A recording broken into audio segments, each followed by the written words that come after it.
Jeeps! You either love them or you hate them. So today we brought in some real mechanics to break down Jeep fails from TikTok and let us know What these Jeeple did wrong. First clip. All right, we got a bunch of snow, rooftop tent, Jeep struggling. Of all the things that should be struggling, it shouldn't be a Jeep. Yeah, what's going on there? Looks like he's got bald tires or something? He looks like he doesn't have traction, Yeah. or at least maybe he's too heavy. But no, weight helps in snow. Yeah, right? right. Yeah. You think maybe the tires just don't have enough tread? Look at the Toyota just. I know. Toyota, totally fine. Not a good Oh. look, Jeep.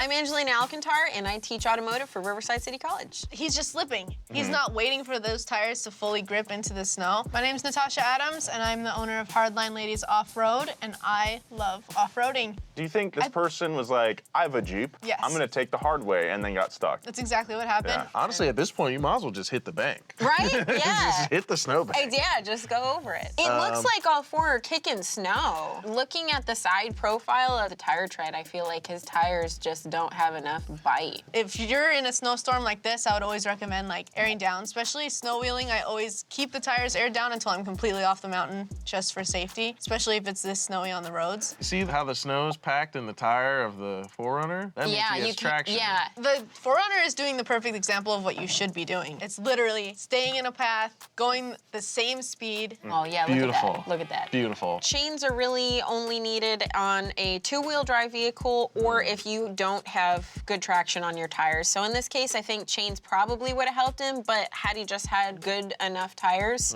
he wouldn't need the chains. The Jeep will probably get down the mountain just fine. Might not be down the road, but it'll be down the mountain, that's for sure. Oh, of course he's got the fuel wheel stickers. Oh, okay. The buddy Jeep? Oh no. Buddy Jeep's coming to save? No. That's a static rope.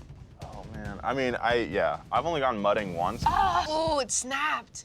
Oh, you got Amazing. 3 of them. Yeah, that's good. 3. Oh, look at that. Oh, that's so cute. It looks like he got stuck initially and just kept turning his tires until he just dug himself way deep in that. I've watched a lot of Matt's off-road. He's also been on this channel. That thing's in the mud. All that energy is gonna hit that thing at the same time. Number one thing he says don't do is use your strap on the tow ball. Those tow hitches are notorious for just shooting back at the person that's pulling, or people that are standing around, that they can get hit too. So it's Yikes. really dangerous doing that kind of stuff. I like their idea with the tire. To get the rear end up and out is the first thing you want to do in a situation like this, so that you have the grip and everything to turn those tires without digging yourself even more deep into that mud. Mud can be tricky. It's similar to snow, just warm. If you were alone, honestly, I have no idea. I don't think you could get out alone. You're gonna have to get a shovel and you're gonna have to dig yourself out of that mud. It's gonna take hours into the nighttime unless somebody comes and finds you. And that's when the wolves come. Mud wolves. When that yellow Jeep, he pulls, he just turns his tires. He's not pulling that Jeep out. Versus if you had a winch, you could anchor to the person that has the winch and then pull that pink Jeep out. I actually kind of love a full pink Jeep like that. That'd be pretty fun. As long as it doesn't have the angry eyes. Did you know that the first Real Mechanic Stuff shirt is finally here? That's right. It looks like this. The design is based off the character seen in our channel logo. It's even got a special number at the bottom that you can call and tell us about your car problems. And with help from today's sponsor, Shopify, you're able to order one right now.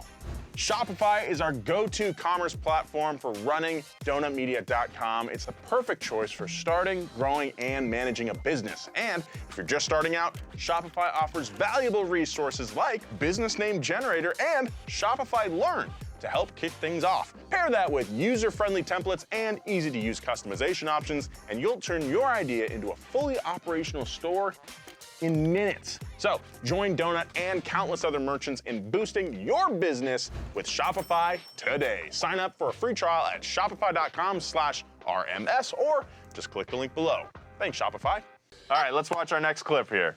All right, Jeep on the highway. Wobbly. look at that wobble. Jeep wobble. He's got death wobble.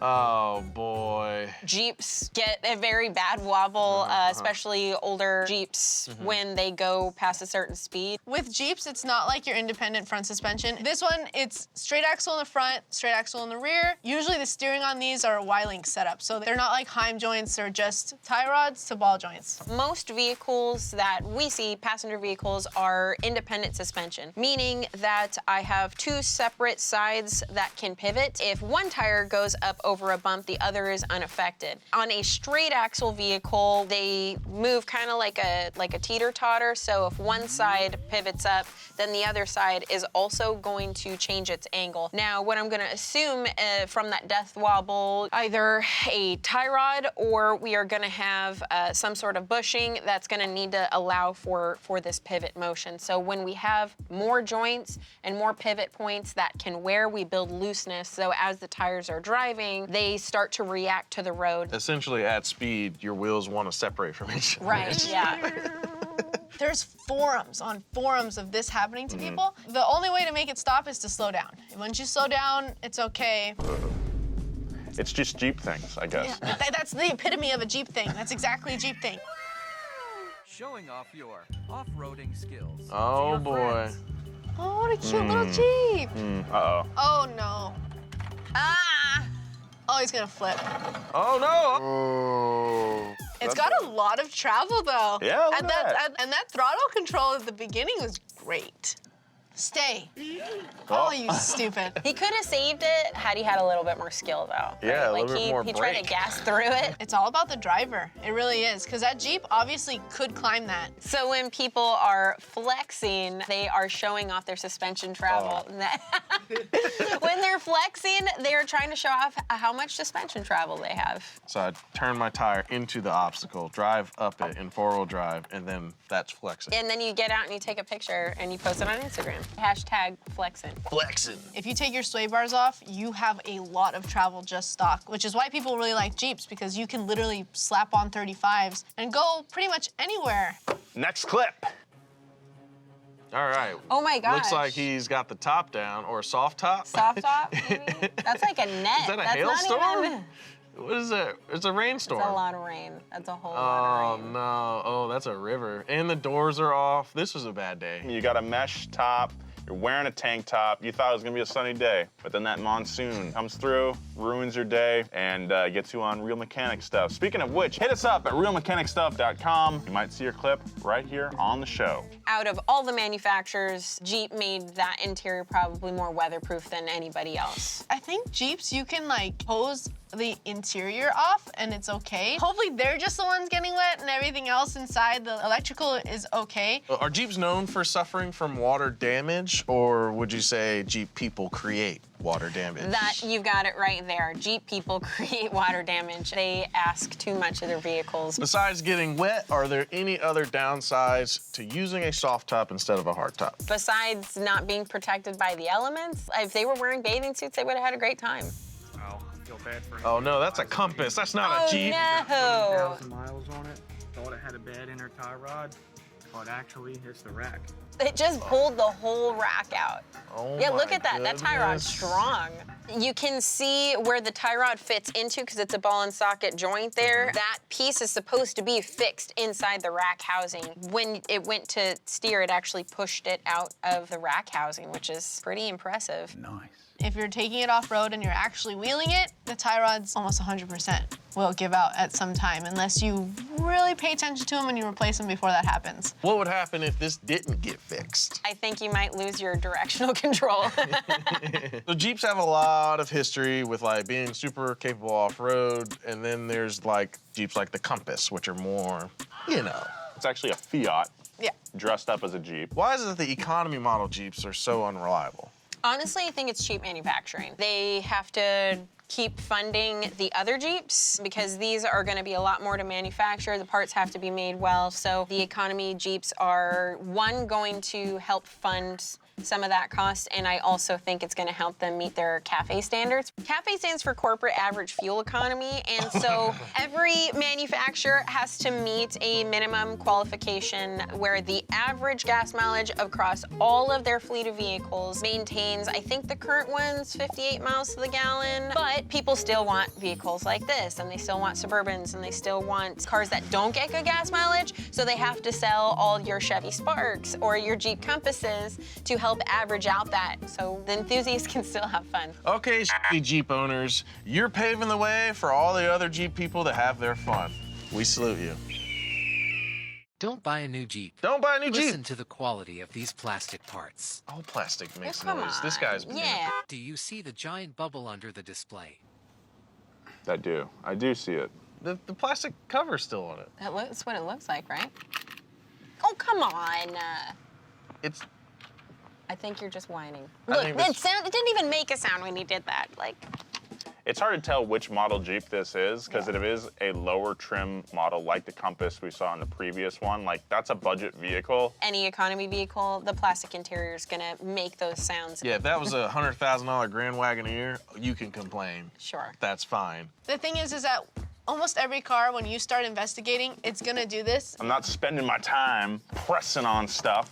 I have my hands on the wheel, I turn the volume knob. That's all I do. As long as those things feel okay, I'm fine. I think people still associate Jeeps with off-road capability. Jeep, from the beginning, it was really a do everything, go anywhere type of car or truck or whatever you want to call Almost it. like a tractor.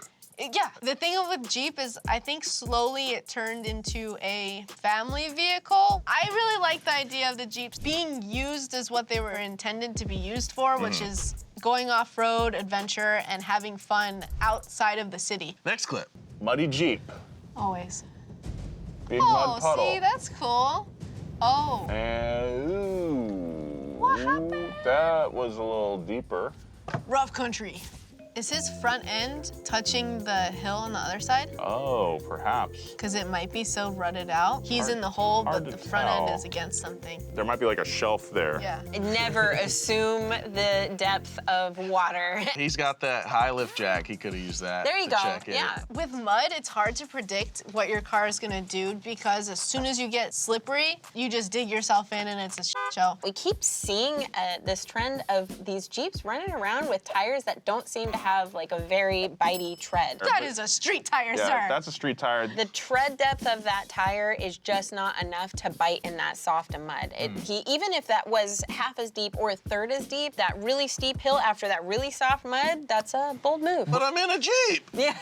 In mud, snow, stuff like that, you want good tires. Yeah, it costs money, but it's worth it. It's totally worth it. One of the other things about going through mud holes and water is when the bottom of the whole vehicle is like right at that limit, it suctions. So all the air escapes and then you just get sunk down. Maybe more speed next time or turn around. All right, next clip.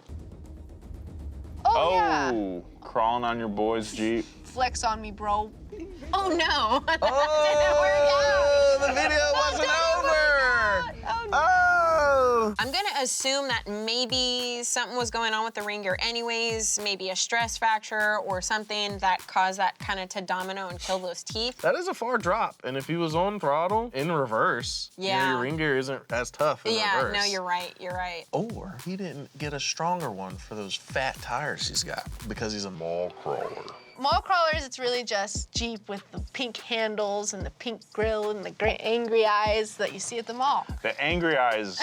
I hate it. It's like seeing someone wear a band t-shirt that you really like, and then you ask them about it, and then they don't know any songs, Yeah. basically. Yeah, Okay. that's exactly like, what trails do you go on? Trails? This guy probably didn't upgrade anything mechanically besides suspension and tires. So when you have giant tires like that and you fall down while in drive, in this case he was in reverse, it probably just broke everything inside of his rear diff because it wasn't strong enough for his tall tires. He's not worried about gas mileage. He's not worried about power. He's not worried about any of that stuff. He just needs to look like he can do this stuff. It really also comes down to quality of your actual gears, because at the end of the day, that's what's running your Jeep is these little teeth everywhere along your vehicle that gets that thing in motion. And if you don't pay the money and you get the cheap stuff, it shows. Let's see the next clip. Hey, this guy's doing real Jeep stuff. Says Whatever he does, CJ7. it's gonna be good. Maybe a little Pretty too big much. rock right there. You're gonna approach it? Ah! Oh, no. he slipped. Is he stuck between the two rocks? Yep. That's great. He didn't set it up. Yeah. You gotta set it Now up. he's sitting on the bumper. Oh no. I'd say when you're off-roading, it's much like a chess game. You have to set up for the next move. So if I'm gonna go over this rock, what position is that gonna put me in, and what's the next obstacle, and am I set up enough to achieve that next obstacle? As he was going through, I'm looking at that big-ass rock in front of him, and he had no plan of attacking that. He had to have changed the angle, so at least the tire was ready to approach that rock, but it's dead center of his bumper. So once he went over that, now he's literally jammed up in between a rock and a hard place. What's good about having an old vehicle like that and having fun with it, you don't have to care. Like most people, if they did that with their new vehicle, they'd be like, oh my God. But these guys are like, I'm stuck. So I think this is the spotter's fault, because that guy didn't tell him his rear tire's about to slip. He was too busy filming. Right, yeah. This is why you have a spotter. It's one of the most important things about being off-road. That buddy system also includes them being your spotter. Check the obstacle, plan the obstacle, and make sure you have good communication. And that's it. Oh, that looks like my Jeep. But look at all the wiring. Everywhere, wires. Oh, it is my Jeep. It is an XJ, of course. Oh, why?